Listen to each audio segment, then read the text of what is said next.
Jacob went on his way, and God's angels met him. When he saw them, Jacob said, "This is God's camp." So he called that place Mahanaim. Jacob sent messengers ahead of him to his brother Esau in the land of Seir, the territory of Edom.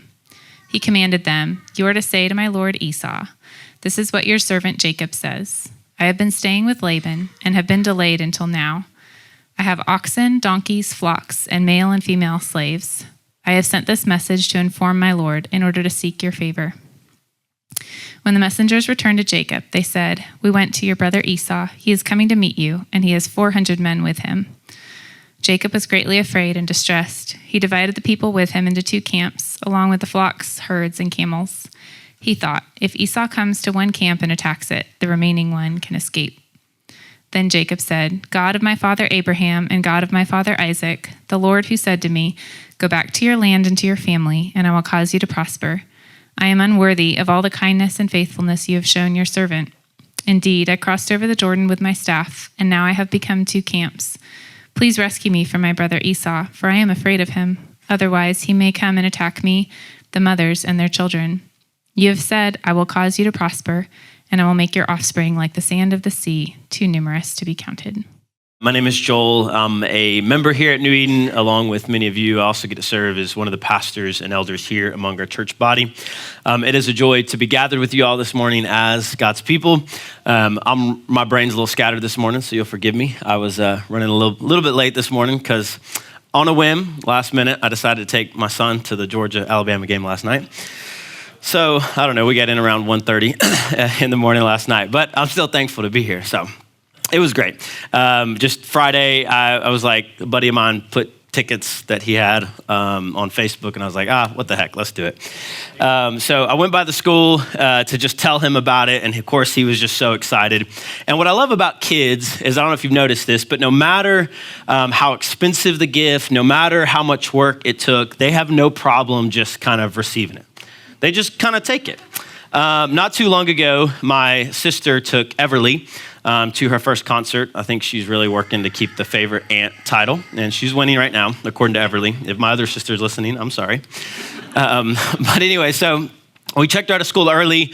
My sister took her to a Meghan Trainor concert, and so then the next day we let her miss school because it was late, and y'all can judge us as parents. But anyways, she again had no problem just receiving that experience. Kids just freely take what's freely given to them. They're not asking how much the concert tickets cost.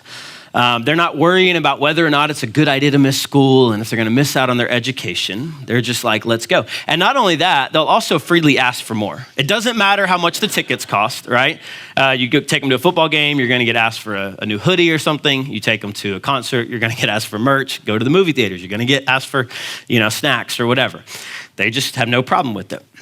The younger they are, I think the more this is true. And I think a lot of this is no matter your hourly pay rate, if you're an adult, kids think you have unlimited funds. Just swipe the card. When I was young, it was just write a check. You can't just write a check. Just do it or whatever, right? And I think we were all like that at some point, but somewhere along the line, we were all taught that we couldn't just freely take something that was freely given. There has to be strings attached. There has to be ulterior motives. I don't know if you watch The Office, but if you remember, Dwight and Andy get into this giving battle with each other. And it's not because they keep doing things for each other. It's not because they love each other or they just have great affection for each other. It's so the other one will owe them a favor. And that's often how our relationships work. Now, I'm not saying it's wrong to Venmo a friend, $10 if they, bought pizza for an entire group, chip in, help out. That's great. But here's what I found.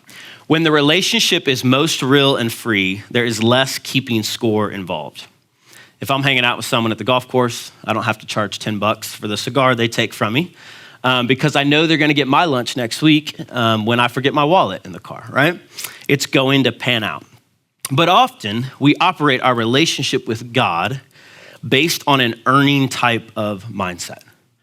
We put human limits on God, and since humans don't freely give us anything without us owing them something in return, that is how we operate with God. He says he wants to freely give. He says he's going to bless us. He says he's going to care for us. But surely he must want something in return. There's got to be the strings attached. There's got to be the fine print somewhere. Surely I'll have to do something to earn it. We're continuing to learn about a man named Jacob, and today we get what is probably one of the more popular and most confusing stories from his life, which is when he wrestles with God. The lens with which Jacob viewed the world was that he had to go take what was his.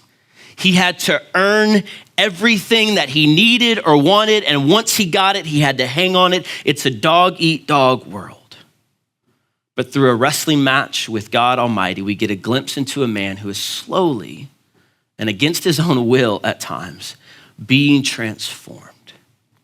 And so along with Jacob, the questions we have to wrestle with this morning are this.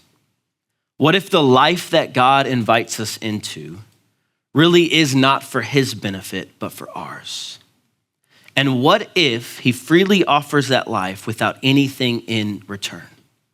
What if God actually gives himself to us with no strings attached? And this is the one that we have to wrestle with. What if God cares about us so much that he is willing to break us, even if that's what it takes for us to receive his free grace?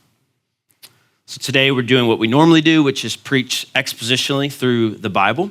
You heard a portion of the text read from Genesis chapter 32. We're actually covering from Genesis 32 all the way to the end of chapter 33. So as it is with these big chunks, just try to follow along. I'm going to summarize a lot of the narrative. I'll try to reference the text as best I can, and we'll have it on the screen at times. I don't have any points for us this morning. I think the text flows well. We're just going to kind of sit in the narrative and let it kind of inform us. I do have one main truth. It's longer than I normally like to do, but I'm going to give you this main truth right up front. I'll give you a shorter version so you don't have to try to write this one down, but it's this. God cares so much about his people receiving his free blessing that he will break them if that's what it takes for them to accept it. Or you could just say blessing through brokenness. That's the one you can write down if you want. So, context. Here's where we're at in this story. You might remember 20 years earlier, Jacob had swindled his brother Esau out of a blessing, which made Esau angry enough that he planned to kill Jacob. That's what set Jacob on the run, and he fled as an exile to his uncle Laban's house, and that's where our last few stories have been taking place. Now, through God's grace, even though he went there alone and just kind of broken, in spite of and sometimes through both Laban and Jacob's deception, through all this, Jacob is returning back to his home with a large family and a good amount of possessions. Now, he has lived quite a life. If you're like me, you're probably imagining some of these stories with Jacob as a young man, but most commentators believe as he heads back, he's in his 90s. He is an older man who has faced a lot of things in life, but he is about to face his biggest fear yet, his brother Esau. The tension has been sitting with us in the story. What is going to happen when he has to face the music? I got it this week, Jason. That's the tension our passage is taking place in, okay? So let's get into the text and see what happens. Look again at verse 1 through 3. I'm going to read it one more time as we get into the text. It says this, of chapter 32. Jacob went on his way, and God's angels or messengers met him. When he saw them, Jacob said, "This is God's camp." So he called that place Mahanaim. Jacob sent messengers ahead of him to his brother Esau in the land of Seir, the territory of Edom. When Jacob fled his homeland from Esau, you might remember that God met him, and you had the vision of the staircase on his way, fleeing the land. And now here, it kind of bookends the story. As he heads back to the land, God interrupts him again. This language here of angels or messengers meeting him has the idea of interrupting him or entreating him. It is like when we entreat God and interrupt him to pray to him. It is the same type of language. And so through this, God interrupts Jacob, and we get a glimpse into the camp of God, or how do you say envoy? E-N-V-O-Y. Envoy. There you go. There's my bad grammar coming out. I shouldn't even wrote that word down. Anyways, that's what the word messengers means. So he names the place Mahanaim, which means two camps. This is most likely Jacob acknowledging both the earthly and heavenly reality. This is also evident in the way the author writes the next verses. He tells us that Jacob sends out messengers. That's the same word that he just saw, the messengers of God to do his work. And so we have two camps and we have two messengers, God's and Jacob's. And so this is a gracious interruption to Jacob to remind him of the heavenly reality of God at work in the world. God will often graciously interrupt us as we scheme about our earthly realities. And it's a gift to us if we're willing to receive it. So Jacob sees the heavenly reality, but he still has a real earthly problem heading his way. He sends these messengers out to meet Esau. Sounds like they don't even talk to him. They just say, hey, Esau's coming with 400 men. We've got a real problem. Danger is coming. And so Jacob hurriedly divides his own camp into two, thinking at least that half the people in flocks could escape if Esau were to attack them. So he's just kind of trying to scheme and figure this out. And then in verses 9 through 12, out of desperation with nowhere else to turn, he prays and he asks God for help. Now, to this point in the narrative, we've seen Jacob make vows. We have seen God appear to Jacob in dreams, but this is the first time that Jacob willingly approaches God and petitions him for help. He's at the end of his rope, and this despair causes him to desperately ask for help. Now, we don't know how pure Jacob's motives are here, but how pure are ours often. He's at least being honest with God, and he's confessing dependence on God. He's slowly being brought to a place of helplessness, so maybe he can actually receive what God has for him.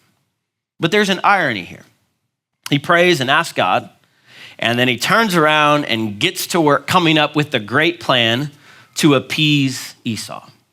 So his plan is to take this giant gift for Esau, all these flocks and herds, and he's going to split them into a bunch of smaller groups and send them one at a time with some space in between them. And his plan is each one might appease the anger of Esau a little bit more until they come to him, right? So he's still kind of like, y'all go handle it, my servants and stuff, Look at what he says to verse 20. He's hoping to earn his way back into his brother's good graces. He says, you are also to say, look, your servant or slave, Jacob, is right behind us, so he's coming. For he thought, I want to appease, or the literal Hebrew there is to atone his face, to appease Esau with the gift or offering that is going or facing, that's the literal word there, ahead of me. After that, I can face him, and perhaps he will forgive me. The literal Hebrew there is he will lift up my face. Okay, so there's some imagery going on here with face that we're meant to cue up in our minds, and we're going to see it in a minute. And it's clear that Jacob is trying to atone for his own mistakes here. That's the point. He's trying to appease Esau.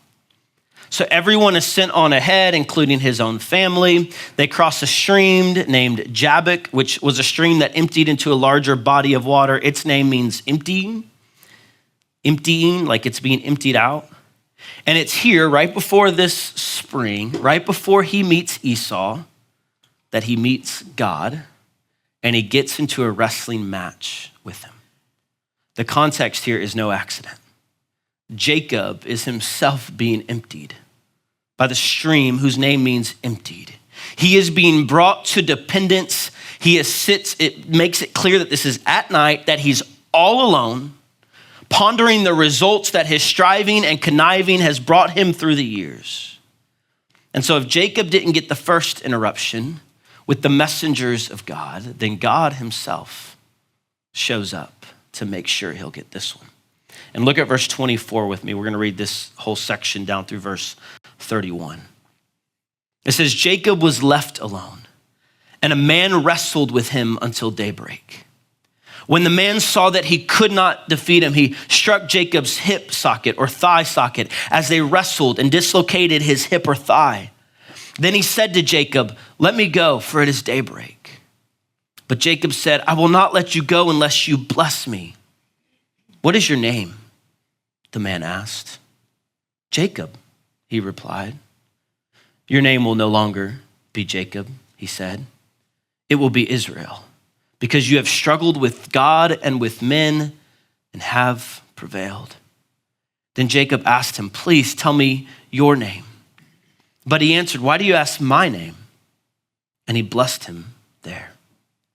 Jacob then named the place Peniel, for I have seen God face to face, he said. Yet my life has been spared or rescued or delivered. The sun shone on him as he passed by Peniel, limping because of his hip, or again, the literal there is thigh. Now, this is a passage that has been scrutinized and dissected by commentators and scholars and pastors for years. So I'm not going to claim to give you all the answers. However, I think it's interesting that a lot of, at least the way I was taught this growing up, was outside the context of this meeting with Esau. They are meant to be taken together. I think that's important. We saw two camps, we saw two messengers, and now we're seeing two meetings, one with God and one with Esau. You almost have this weird blending of the heavenly and earthly together at this moment. We're not told at first that the man is some representation of God, but by the end of the passage and by other passages in the Old Testament, it's very clear that that's what Jacob knew it to be. Whether it's an angel of the Lord or a pre-incarnate Christ, y'all can go argue that. We don't know. The text doesn't tell us. But what we do know is that Jacob believed he saw God face to face in the wrestling of the man. Now, what's fascinating about this is this word wrestle. It's pretty unique in the Old Testament. It has the connotation of getting in the dirt. This is literally God getting down in the dirt with this conniving, deceiving, rebellious man, Jacob. And he begins to meet him and treat him in a way that only Jacob can understand, striving and wrestling. It's all he knows. It's his whole life. It's how he lives. And in the midst of that, God graciously breaks him. This is not as if Jacob is twisting God's arm to get what he wants. That is not what's going on at all. And there is a lot going on. I'm not going to answer all the questions, but I do want to point out a couple of things contextually that I think are important. First of all, while they are wrestling, we're told that God touches Jacob's hip. I'm not sure why most English translations translate it hip. It's literally the word thigh. We've seen it already show up in Genesis. We'll see it show up in Genesis again. Now, contextually in the book of Genesis, the touching of the thigh, you might remember it when Abraham made a promise with Eleazar, his lead servant, and they made an oath together, and there was a promise. The touching of the thigh has to do with oaths and promises, and often conjures up the idea of the blessing of seed as well. The word thigh can also be translated loins at times, and it's translated later in Genesis to talk about Jacob's descendants. And so every other time the touching of the thigh is talked about in Genesis, besides this one, it is an oath willingly entered into. It is two people who together willingly commit to agree to something, to enter into some kind of treaty or promise. But Jacob has been unable to willingly receive what God has freely been offering for at least over 20 years now. And so what seems to be going on here is that God is telling Jacob, fine, you win. You want to receive the blessing through deep pain instead of freely. You want to suffer instead of just receiving my grace. If that's what it takes, I'm willing to be the bad guy because I'm so committed to you that I'll make that happen. And he breaks him by dislocating his thigh. And here's the thing. Jacob is still striving. He tells God, I won't let you go unless you bless me. Now, our theological boxes say no one can have power over God like that. And so that's where we get stuck. Look, set that aside and let's get into the story. If you were reading this the first time and Jacob said, I won't let you go unless you bless me, you would say, what? What do you mean unless you bless him? Have you been reading the story at all? Like Jacob had already stolen this fake earthly blessing from Esau, and still God radically appeared to him at Bethel and gave him the real heavenly blessing already. And then while he's at Laban, still conniving and deceiving somewhat, for 20 years, he leaves with possessions and blessing and all this promise. Angels show up to him. And Jacob is still striving and hanging on and asking for a blessing. He is striving and begging for something that he's already been freely given by grace alone. And if that's not applicable for us, I don't know what is. I love it because God at first just ignores him. Ask for a blessing. Okay, Jacob, look, I think you're missing it. And then he takes him and he changes his name to Israel, which can either mean that man strives or prevails with God, but most likely it means that God prevails, which is what I believe it means in this context as you follow the nation of Israel. So Jacob, still grasping, asks for the name of the man. He says, tell me your name. And God, again, clearly is in control here. He ignores him. He just says, why are you asking my name? Let's deal with what matters. And then he does bless him. He gives him some type of blessing there. We don't get details. And then the man leaves. Jacob names the place Peniel, which means face, because he's seen God's face and he's been delivered. That could mean that he made it through seeing God's face. There's other passages that talk about the danger of seeing God's face. But it could also just mean, and I've been delivered. He asked in the prayer to be delivered, and he's saying, hey, I've seen God face to face, and whatever comes next, I'm gonna be delivered. Either way, he leaves with a limp after meeting God.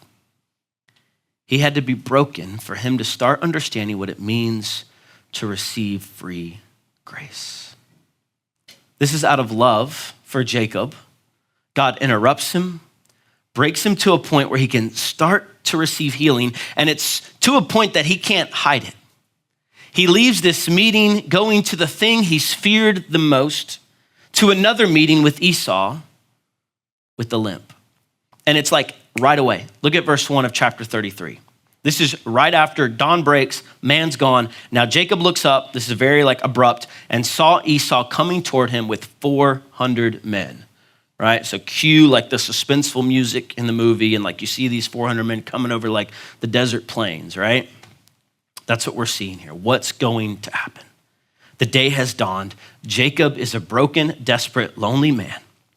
And he looks up, and here comes the thing he fears the most. To his credit, he at least goes ahead of his family, and he faces it. And look at what he does in verse 3. He himself went on ahead and bowed to the ground 7 times until he approached his brother. There is an irony here. You might remember the fake blessing that Jacob stole earlier. He was told that he would master over his brothers. They would bow down to him. And here, he keeps using the language to refer to Esau as my Lord and my master. He calls himself a servant and a slave, and he bows down. But he's doing whatever he can to appease him. He has messed up. He has twisted and stolen his brother's inheritance.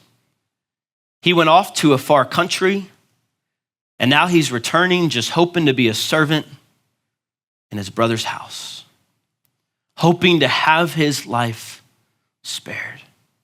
The language of him approaching Esau is the same language when Abraham approached God, and it was in this judicial sense. He was asking God to spare Sodom and Gomorrah, and here he's just trying to earn back in this legalistic way. Let me just earn back some favor with you. Whatever I've got to do, I've sent the flocks ahead. I'm going to bow down and be your slave, whatever it takes. And look how Esau responds.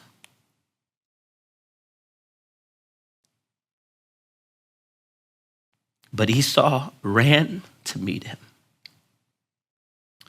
hugged him, threw his arms around him, and kissed him. Then they wept. The same radical grace and mercy that was offered Jacob when he met God is now tangibly offered to Jacob through his brother Esau. Look, the story of Jacob wrestling with God is us trying to describe some meeting with God through man-like terms. There's going to be a lot of confusion.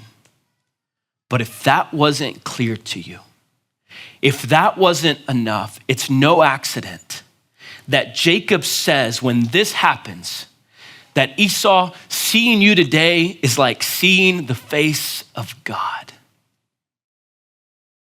This is scandalous forgiveness. This is Esau bearing the loss of his brother and not holding it over him at all. There is no doubt that this is the story that Jesus is building his parable of the prodigal son on in the Gospel of Luke. You can't miss the connections. Except here, the older brother is not standing off in a corner self-righteously saying, he doesn't deserve that. That's not fair. He's the one who's running out to go meet Jacob after 20 years, embraces him and kisses him. And from the most unlikely character in the story, Esau's supposed to be the bad guy, Jacob receives an undeserved kiss and embrace. Jacob's story really started with the kiss of deceit that Jacob gave to his own father Isaac when he was manipulating and stealing the blessing from Esau. And now that's turned to a kiss of undeserved forgiveness and mercy as Esau embraces him and they weep together and he kisses him. And Esau wants nothing of Jacob's offering of appeasement. He's good. He's not seeing the world through the lens of keeping score. Something has happened. It's okay. I don't need it. I've got enough. Jacob, for his part, is still learning this, which gives me hope. Look at verse 9 and 10.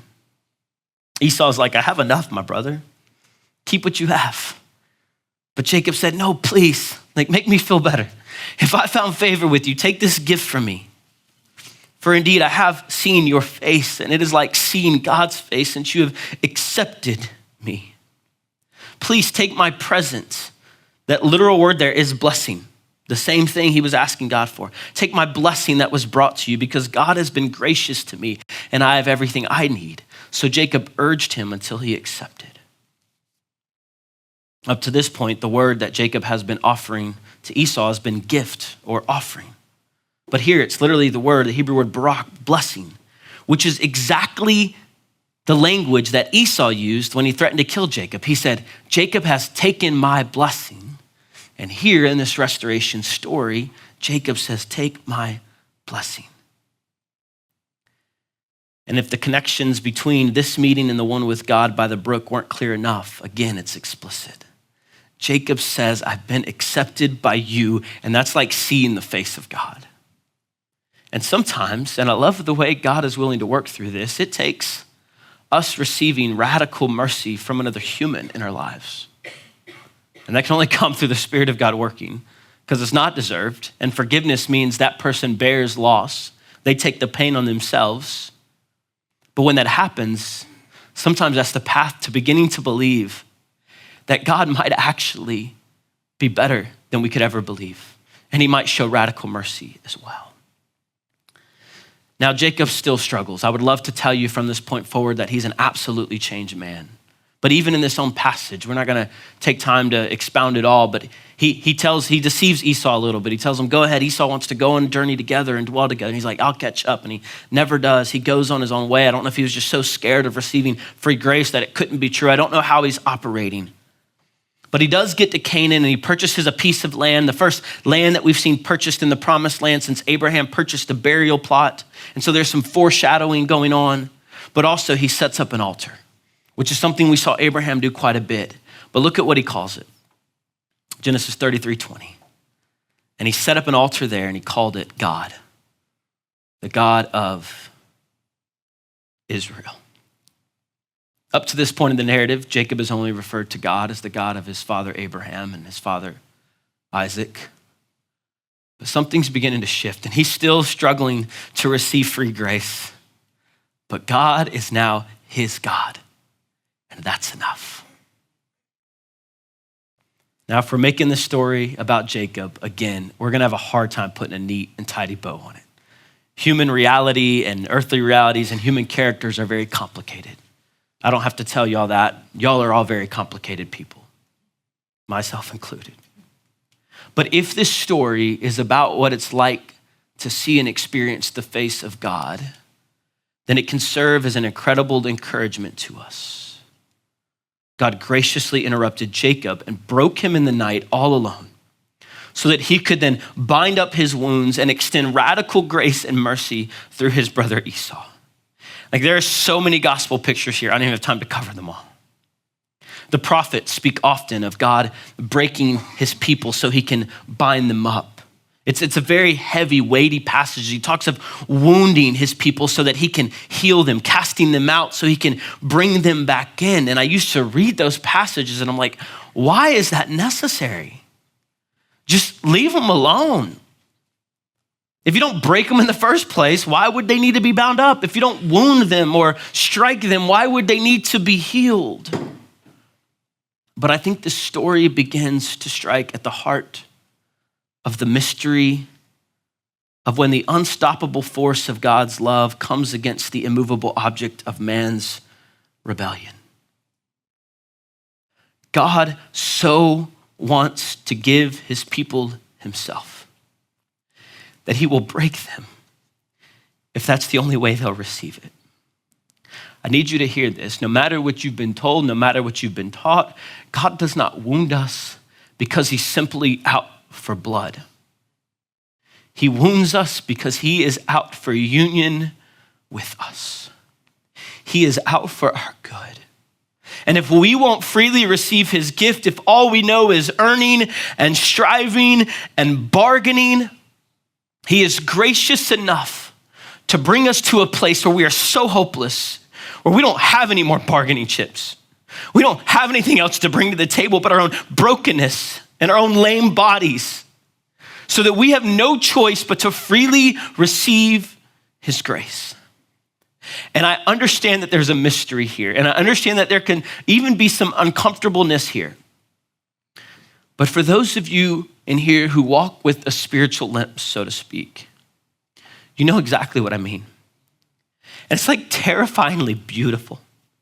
Like it's so, like I can't escape it. I can't run from it. And it like scares me to death to meet God, because I know I'm not gonna leave unchanged, and it almost scares me. But on the other side, the grace that is offered, the healing that is offered, the joy that you're invited to partake in is beautiful. God will interrupt you to give you himself, and he'll do it through a variety of ways. And if you doubt this at all, look to Christ. If you think God wrestling in the dirt with Jacob messes up your systematic theology of God, wait till you get to John chapter 1. The one who had been face to face with God from all eternity. The one who we're told was God, became flesh and dwelt among us. Jesus walked on the dust of earth, getting down in our mess with us, graciously interrupting humanity's slumber. Jesus is the true messenger of God. He doesn't just send some messenger. He comes himself, Emmanuel, God with us. The true word, everything about God is revealed in Christ. If you want to know what God looks like, look to Christ. In him, all the fullness of God was pleased to dwell. It's clear. And he lives the perfect life. And he goes all the way up to the garden where he wrestles with God as the better Jacob. But he fully surrenders. He fully trusts the Father's plan for redemption. He doesn't fight it, but he submits to it. And on the cross, it is he that atones for our brokenness. He is the one who is wounded. He is the one who is crushed for our iniquities. He is the one who God strikes on our behalf.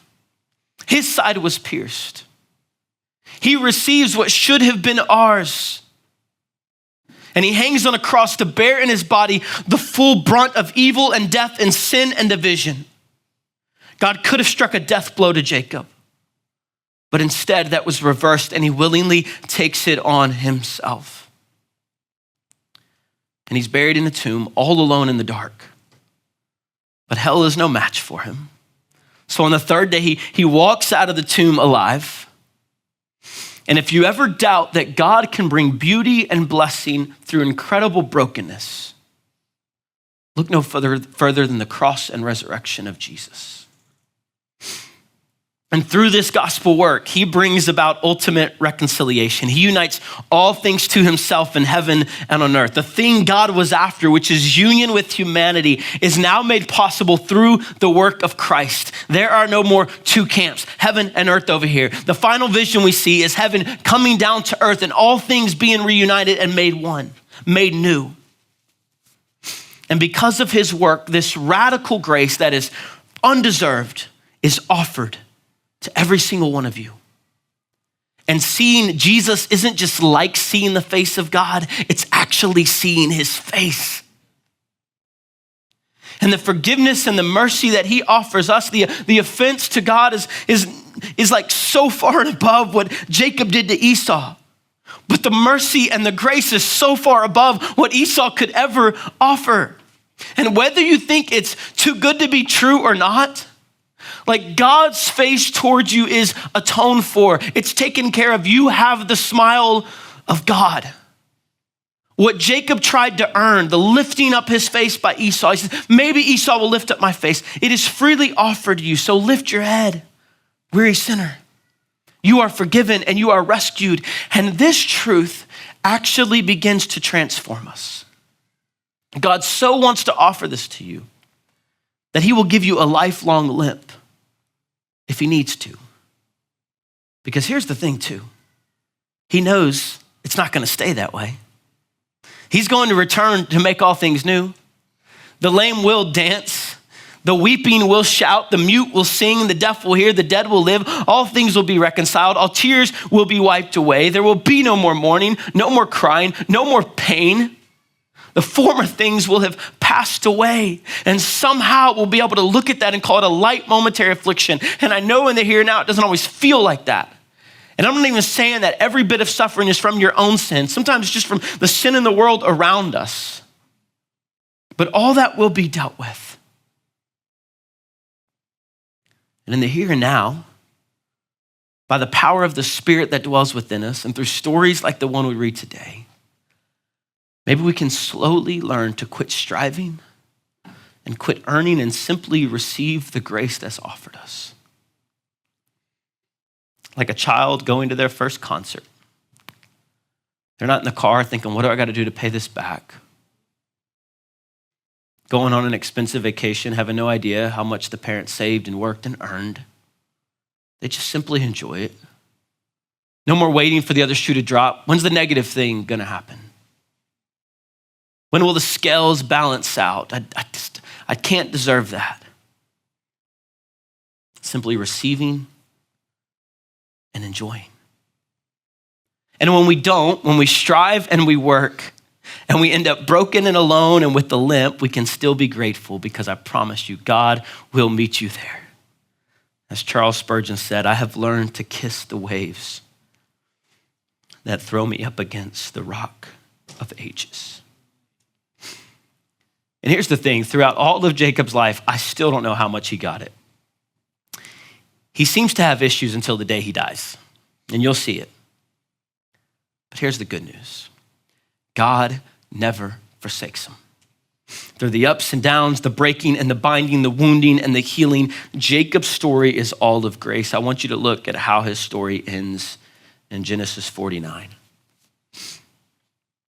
When Jacob had finished giving charges to his sons, he drew his feet into the bed, took his last breath, and was gathered to his people. Then Joseph, his son who he thought was long lost, leaning over his father's face, wept and kissed him. The last kiss Jacob receives is when he's dead. Talk about free grace. The story starts with giving a kiss of deceit, but this is how it ends. And I like to think that Jacob entered into eternity. And probably until he saw the Father's face for the first time, did he begin to believe that he had the smile of God. And I'd like to think that all the striving and the earning and the working finally were let go in one last exhale, breathing one of the biggest sighs of relief. So if he never fully got it down here, I know when he saw the face of his Savior, broken and wounded for him so that he might be healed, he finally could collapse in the arms of the one who not only wounded him, but was ultimately wounded for him. And so to the weary in here, breathe, relax, receive what is offered you. There is no blessing you could ask for that's not already been offered you in Christ. There is nothing more you could do to earn any more of the Father's love. You were lavished upon at the beginning. So collapse into the arms of Jesus, like your favorite chair at the end of an exhausting day, and just breathe. Receive it by grace alone. The life, death, and resurrection of Jesus is enough. You can't add anything to it, so quit living as if you're in debt. There's nothing you can do to pay that back. God wants nothing more than to simply be in union with you. It's what you were made for, and he's offering it for free. So just take it.